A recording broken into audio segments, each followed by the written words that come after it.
Hello, people of the internet. First, I would like to start out this video by saying I apologize for not really having updated or uploaded last week because of the fact that last week my grandfather tragically passed away. He was a good man, and that was a very distracting and depressing thing for me. So unfortunately, I wasn't able to dedicate my mental state, my mind, my mental faculties to a video. Um, so my sincerest apologies to all of you, and may he rest in peace. Anyway, on to the video. I um am going to be going over Declaration to Evolution by Huang Lingshuang, who is a Chinese anarchist. Society is the totality of organisms. Yes, that's true. With every organism, from each according to his capacity to each according to his needs. Now, I really like this introduction mostly because it kind of reflects on a belief that I have, which is that society is not comprised of atomized individuals. It's not made of atomized individuals.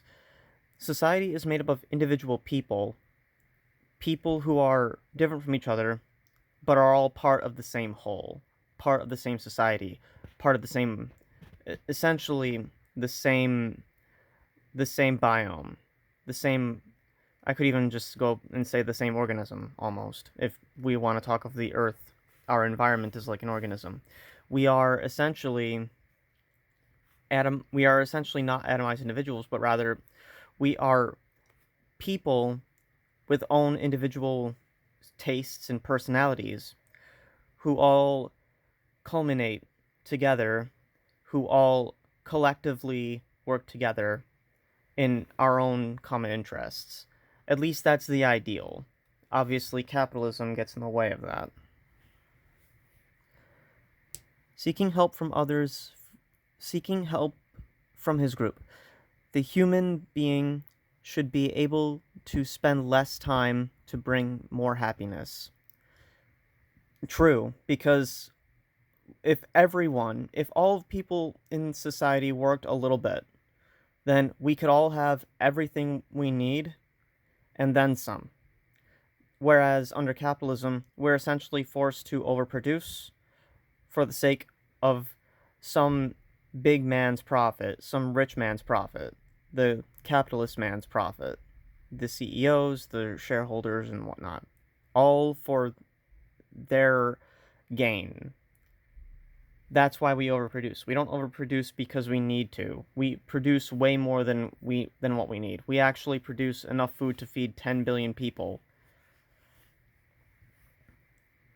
Thus, we can understand that the way of the development of human society is through the development of morals. This is the aim, to bring happiness to all human beings in the world. Therefore, in discussions of social evolution, the question is what kind of system best suits society. Obviously, anarchism or libertarian socialism. And I'm sorry if I'm not doing as much commentary right now as I could be. I am still kind of getting back into the swing of things. And how can we increase the amount of human happiness and improve its quality? Modern anarchism means to demonstrate this truth. Yes, absolutely. I believe that anarchism is definitely the best way forward.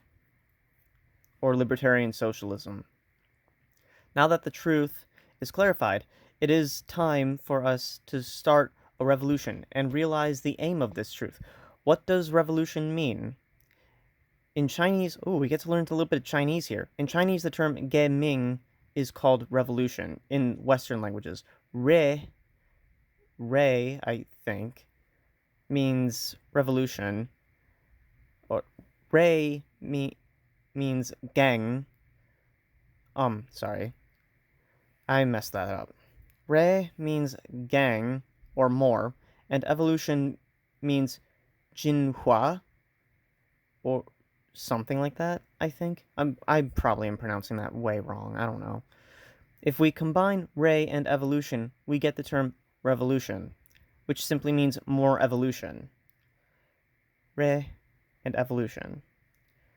And evolution means Jinhua. I'm sorry.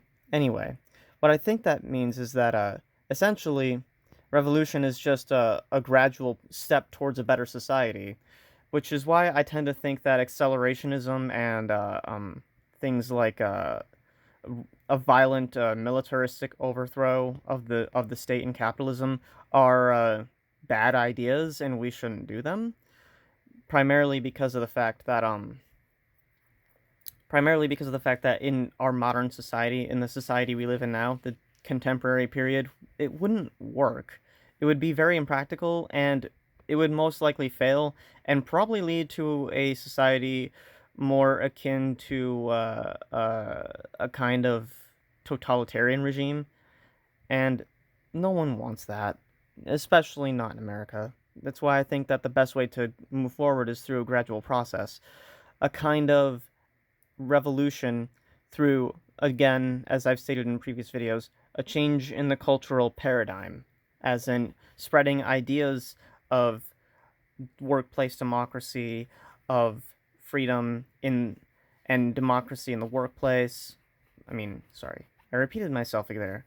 Um, things like things like profit sharing, things like the ability to elect our societal our society's institutions, being able to elect the things such as who our managers are in our workplaces, what our company policies are. Us workers should have that say, you know, not the people at the top of the hierarchy. They don't give a crap about us. However, the kind of revolution we advocate for is quite different from those superficial revolutions. For example, when the Entente triumphed over Germany and Austria-Hungary, many people took it as a triumph of justice over power. The kind of authoritarian power in our minds refers to more than militarism of Austria-Hungary and Germany, and Nietzsche's Superman. In our society, everything that prevents the whole of humankind from realizing freedom and happiness, such as politics, religion, law, capitalism, is an authoritarian power. So, yeah, I agree. Capitalism is obviously authoritarian. Government is obviously a form of authoritarianism in a way, especially in the way it is now with the parliamentary so-called democracy we live in. Even though it's more of a sham, our democracy is a joke. The best democracy we could have, or the best kind of democratic system we could have, is one that is essentially just anarchism. One with no monopoly on governance, and one with no capitalism. The abolition of private property, while still maintaining our own personal property, mind you, is an authority. We should make further progress and totally abolish them.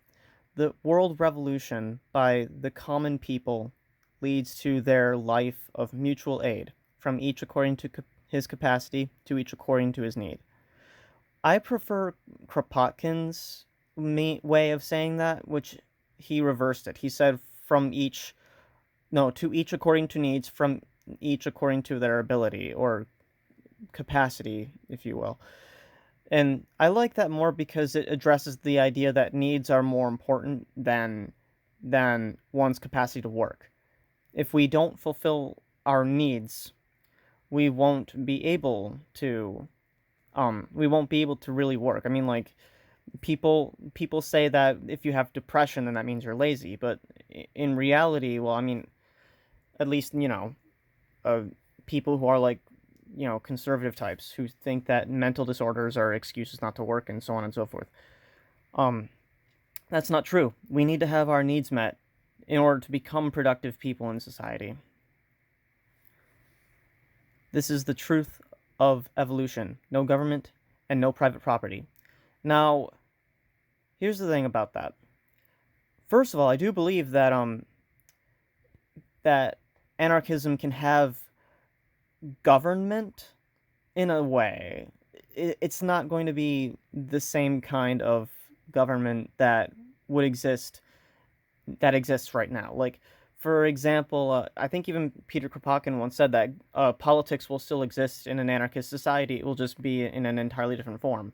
What um we mean by government, at least in this context, I believe is we want to abolish the monopoly on governance, the monopoly of some people to have power to exercise law and order over other people, to exercise authority over other people, and no private property. Now, what private property really means, at least in the leftist sense, in the socialist sense, is essentially the ownership, the private ownership of the means of production, as in private ownership of a factory that makes something like computers or a farm that makes food. Things like this.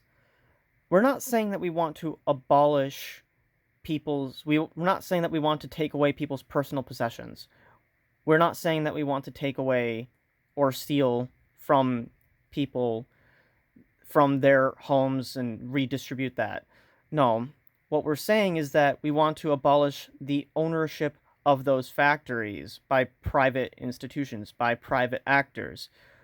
What we want is to eliminate private ownership and replace it with common ownership, so that we as a society, we as workers, own the factories together and operate them through democratic means. That is what that is what we truly want. That is what anarchists and socialists truly want. We're not saying that we want to take your toothbrush. We're saying that the toothbrush factory should be owned by everybody. And this is the final true victory of truth over power. This is what our journal stands for. I'm not sure what that journal he's referring to, but I'll have to check it out. Anyway, that was my comeback video. It was not very good, but I'm going to release it as is because I honestly think that this is literally the best I can do at the moment. My apologies for any errors and mistakes and all that. Anyway, see ya.